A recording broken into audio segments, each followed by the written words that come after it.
আমরা দেখতে পাচ্ছি ভয়াবহ অগ্নিকাণ্ড বারৈয়ারহাট বিএসআরএম গেট চেয়ারম্যান রোডের সংলগ্ন এই আগুনটা লেগেছে। তো আমরা দেখতে পাচ্ছি ভয়াবহ অগ্নিকাণ্ডের পাশাপাশি এখানে ফায়ার সার্ভিস বারৈয়ারহাট পৌরসভা থেকে ফায়ার সার্ভিস এবং এখানে ভয়াবহ অগ্নিকাণ্ড এই গাড়ির পাশাপাশি যাওয়ার কোনো রাস্তা নেই। রাস্তার একটু নিচে হওয়ার কারণে আমাদের ফায়ার সার্ভিস হিমশিম খাচ্ছে এটা কিভাবে কি করবে।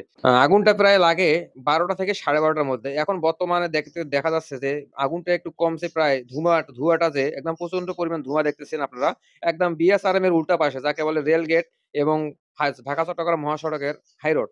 হাই রোড এবং রেল গেটের পাশাপাশি চেয়ারম্যান রোডের সংলগ্নে আপনারা সেই দৃশ্য দেখতে পারলেন আজকের। পাশাপাশি দেখতেছি এখানে অনেক জনগণ এসেছে এখানে অগ্নিকাণ্ড দেখার জন্য। কেউ এসেছে এই অগ্নিকাণ্ড নিভানোর জন্য। পাশাপাশি আমরা দেখতে পাচ্ছি যে ফায়ার সার্ভিস যথেষ্ট পরিমাণ চেষ্টা করে যাচ্ছে এই আগুন নিভানোর জন্য।